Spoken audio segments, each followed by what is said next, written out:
আসসালামু আলাইকুম সবাইকে। নিয়ে আসলাম আরেকটি সুন্দর ভিডিও নিয়ে। আমি এসেছিলাম গ্রামে, আর এই যে দেখছো গ্রামের মনোমুগ্ধকর সুন্দর পরিবেশ।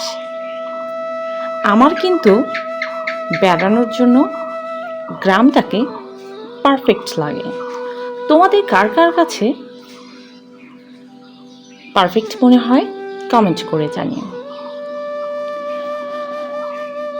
গতকালে গরমটা প্রচণ্ড ছিল, কিন্তু আবহাওয়াটা খুবই দারুণ ছিল।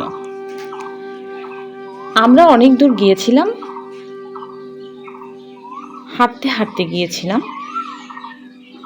অনেক গাছপালা দেখলাম, অনেক ফুল দেখলাম, অনেক শস্য ক্ষেত দেখলাম, অনেক কিছু দেখলাম। আর একটা জায়গা ছিল খুবই ঘন জঙ্গলের মতো। সেই জায়গাটা ফার্স্ট আমি দেখার পর আমার খুব ভয় লেগেছিল, বাট ওইটার ভিতরে যখন আমি গিয়েছিলাম আমার কিন্তু তখন ততটা ভয় লাগেনি। কারণ দূর থেকে যে জিনিসটা আমরা দেখে ভয় পাই, কাছ থেকে কিন্তু ভয়ের আশঙ্কাটা সেটা আর থাকে না। এই জন্যই কথায় বলে, দূর থেকে কিছু দেখে সেটাকে সত্যি বলে মেনে নিও না, বরঞ্চ যে কোনো জিনিসই তোমার কাছে যদি সন্দেহপ্রবণ মনে হয় তবে সেটাকে কাছ থেকে দেখো।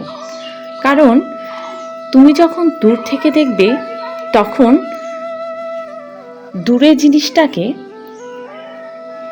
মনে হবে যে আমি যেটা মনে মনে সন্দেহ করছি সেটাই হয়তো ঠিক, বা মানুষ যেটা বলতেছে সেটাই হয়তো ঠিক। কিন্তু দেখবে তুমি কাছ থেকে যখন একটা জিনিস পর্যবেক্ষণ করবে, ঠিক তুমি যে জিনিসটা নিয়ে যতটুকু সন্দেহ করছো তোমার কাছে কিন্তু সেই সন্দেহটা মোটেও মনে হবে না। কারণ দূর থেকে যা দেখা যায় কাছ থেকে তার স্বচ্ছ প্রমাণ মিলে। আমার ভিডিওটি ভালো লাগলে সাথেই থেকো, পাশেই থেকো। তোমাদের পাশে থাকা, তোমাদের ভালোবাসা আমার চলা অনুপ্রেরণা। ধন্যবাদ সবাইকে ভিডিওটি দেখার জন্য।